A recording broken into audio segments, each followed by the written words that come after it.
Hi everyone, Comic Reviewer here, this time reviewing on Treasure Planet. Now, as you know, Treasure Planet was a 2002 animated science action adventure film that was created and released by the, by the Disney company, and was also meant to be a more outer space adaptation from based on the 1883 novel Treasure Island that was written by Robert Louis Stevenson, as well as being the second Treasure Island story to be based in outer space, which was meant to be based on the 1987 Italian miniseries Treasure Island in outer space. Now, the premise of the film is meant to follow Jim Hawkins, who is meant to kind of be this antisocial, more reckless, more teenage kind of outcast, and feels like he has no future. He feels like he wants something better.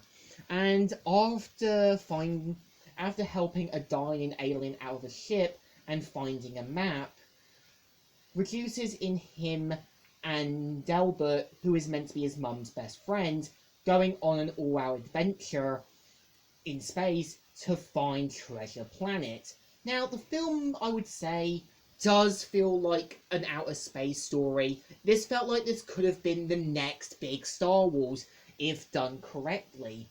And I feel the characters are rememberable. For example, when you've got Captain Amila, who is meant to be a cat-like alien captain, I feel her character is this snooty kind of headstrong leader, and you can kind of tell she does show some concern for the people important to her. And when you've got Mr. Arrow, yeah, he's supposed to be like a stone-like creature, and he basically does show some respect to Captain Amelia. And when you've also got Silver, who is meant to be the cook, he's kind of meant to be this mental and kind of meant to be this friend to Jim Hawkins. And there is more truth about Silver. And you can tell Silver does take on a surrogate father relationship and does try to help him keep the straight and narrow. And I would say the film is a cautionary tale about being careful of obsessions as well as seeing the potential in people. Because when you got Silver's obsession, it's clear that he might have been a lot like Jim Hawkins and might have had goals himself that he put aside to find Treasure Planet. And when you kind of got Jim Hawkins, you can kind of tell he does have the potential. He does have a lot of skills. And you can tell Silver does want to bring the best out in him. And I would say the movie definitely knows how to handle its 3D animation and 2D animation.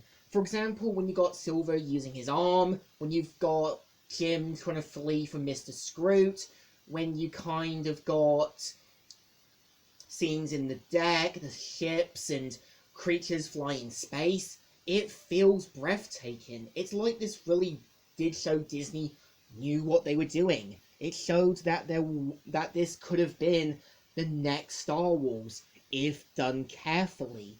And I think the movie does hit close to home. Because when you have younger Jim reading the story and when his mum comes in, it's like when you're a child reading a book and your mum comes in to kind of read you the rest. And when you kind of got Jim remembering his father and kind of seeing Silver as this mentor to him, it does work, because sometimes when someone wasn't there for you, the person who's there for you now would always be that surrogate relationship, much like Uncle Phil with Will back in the Fresh Prince of Bel-Air. And also when you kind of got Jim feeling responsible for what happened to Mr. Arrow, it does hit close to home. It's like, you took some blame for something, and the person reassures you that, you've got the makings of greatness, don't let this affect you. And I think the movie did come with some downsides. I know originally the movie was meant to have a planned franchise that would have had a sequel and would have had William Dafoe voicing Ironbeard, and that there was also some tie-in games, like one that was supposed to act like a continuation from the first film. There was even some for the PS1 console and the PS2 that was developed by Bezier Creation Limited. And I would say the movie does feel almost similar to the 2001 film Atlantis, where character finds an artifact, character basically gets over, crew are revealed to be the villains. You kind of got like one character having doubts. You kind of got a big epic adventure. And I would say, well, Atlantis was rememberable. I think Treasure Planet had the moral story about being careful of obsessions and following your goals and look towards your future. So I think somewhere Treasure Planet hit its gold and left a hidden gem. So I think it definitely deserves a thumbs up. Still good and still alright. So, Comic Reviewer here, signing out.